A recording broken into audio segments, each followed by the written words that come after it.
Hello दोस्तों, SP academy से मैं रोशन कॉमर्स वाला। दोस्तों, इस समय पर पढ़ा रहा हूं मांग। कल मैंने पढ़ाया था मांग का मैंने ग्राफ भी बताया था कि एक निर्दिष्ट कीमत पर जो कुछ पब्लिक या जो कुछ हम मांगते हैं, वही जो कुछ की आवश्यकता होती है या जो कुछ भी एक कीमत पर हम खरीदना चाहते हैं या खरीदने के लिए तैयार रहते हैं, वो मांग कहा जाता है। आज दोस्तों मैं बताने वाला हूं मांग का नियम। बहुत इंपॉर्टेंट है। मांग का नियम क्या होता है कि एक वस्तु की निश्चित कीमत बढ़ने पर उसकी मांगी गई मात्रा घट जाती है और एक वस्तु की कीमत घटने से मांगी गई मात्रा बढ़ जाती है। यही होता है मांग का नियम। जैसे यहां पर मार्शल ने बताया, मार्शल के अनुसार जब किसी वस्तु की कीमत घटती है तो उसकी मांगी गई मात्रा बढ़ती है, यदि किसी वस्तु की कीमत बढ़ती है तो उसकी मांगी गई मात्रा घटती है। यह होता है मांग का नियम। जैसे दोस्तों तालिका यहां पर बनाया हुआ है कि किसी वस्तु की एक्स वस्तु की कीमत जब 2 रुपए थी तो उसकी मांगी गई मात्रा 20 है। जब वस्तु की कीमत 4 रुपए है तो उसकी मांगी गई मात्रा 15 हो गई है। जब वस्तु की कीमत 6 है तो मांगी गई मात्रा 10 है। वस्तु की कीमत 8 है तो मांगी गई मात्रा 4 है।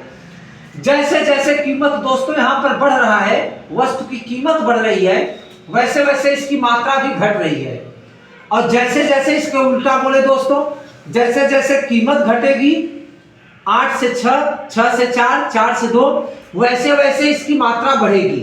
तो जब किसी वस्तु की कीमत बढ़ती है तो मांगी गई मात्रा घट जाती है। जब किसी वस्तु की कीमत घट जाती है तो मांगी गई मात्रा बढ़ जाती है। यही होता है मांग का नियम। मैंने पहले बताया, मार्शल ने बताया है, वस्तु की कीमत घटने पर मांगी गई मात्रा बढ़ती है और वस्तु की कीमत बढ़ने पर मांगी गई मात्रा घटती है। इसी तालिका से दोस्तों हमारा टेबल बनता है। टेबल में एक्स वाई ओ, ये है क्वांटिटी, ये हो गया क्वांटिटी, और दोस्तों ये हो गया प्राइस। क्वांटिटी में दोस्तों 2, 4, 8, 12, 16, 20, 2, 4, 6, 8, 10। अब दोस्तों 2 रुपए की कीमत पर मांगी गई मात्रा 20 है। 2 रुपए की कीमत पर मांगी गई मात्रा 20 है। 2 के समानांतर और 20 के सामने यहीं पर गिराएंगे।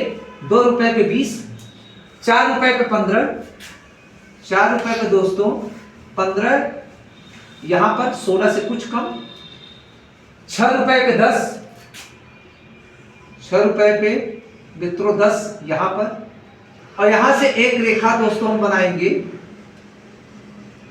जिसको हम डिमांड रेखा कहेंगे। यही है मांग का ग्राफ, मांग के नियम का ग्राफ, मांग के नियम का ग्राफ। और यह है दोस्तों मांग के नियम की तालिका।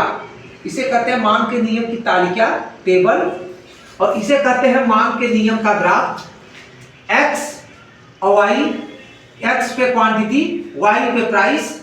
और क्वांटिटी में दोस्तों 4, 8, 12, 16, 20, और प्राइस पे 2 रुपए, 4 रुपए, 6 रुपए, 8 रुपए, 10 रुपए।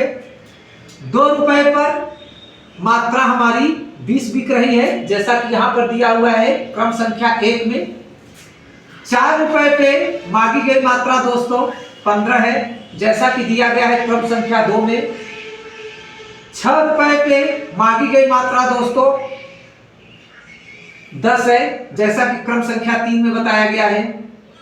और 8 रुपए पे मांगी गई मात्रा दोस्तों 4 की है, जैसा क्रम संख्या 4 में बताया गया है। तो यही है मांग का नियम। यदि किसी वस्तु की कीमत घटेगी का मतलब देखो 8 से 6 हुआ, 6 से 4 हुआ, 4 से 2 हुआ, तो उस वस्तु की मांगी गई मात्रा धीरे धीरे बढ़ती रहती है। कीमत घटेगी तो मात्रा बढ़ेगी। अब यदि किसी वस्तु की कीमत बढ़ेगी, कीमत में बढ़ोतरी हो रही है, तो उसकी मांगी गई मात्रा घट रही है। यही है मांग का नियम। दोस्तों जो मैंने कल बताया था वो एकदम यही ग्राफ था, टेबल यही थी, लेकिन परिभाषा उसमें अलग था। किसी वस्तु की एक निर्दिष्ट कीमत पर जो कुछ हम मांगने के लिए तैयार होते हैं वही हमारे लिए मांग कहा जाता है। जैसे यहाँ पर 4 रुपए पे हम 15 मांगेंगे, ये मांग है। और मांग का नियम क्या है? जो एक टेबल दर्शाता है कि कीमत घटती है तो मांगी गई मात्रा बढ़ जाती है, और कीमत अगर बढ़ जाती है तो मांगी गई मात्रा घटती है। यह है मांग का नियम। तो दोस्तों मांग अलग होता है, मांग का नियम अलग होता है। मांग एक निर्दिष्ट कीमत पर हमारी इच्छा या जो कुछ हम खरीदने के लिए तैयार होते हैं दोस्तों, ये होता है मांग। और मांग का नियम क्या होता है? लॉ ऑफ डिमांड क्या होता है दोस्तों? लॉ ऑफ डिमांड होता है कीमत बढ़ेगी तो मांगी गई मात्रा घटेगी, कीमत घटेगी तो मांगी गई मात्रा बढ़ेगी। यह है लॉ ऑफ डिमांड। अलग होता है दोस्तों और लॉ ऑफ डिमांड अलग होता है।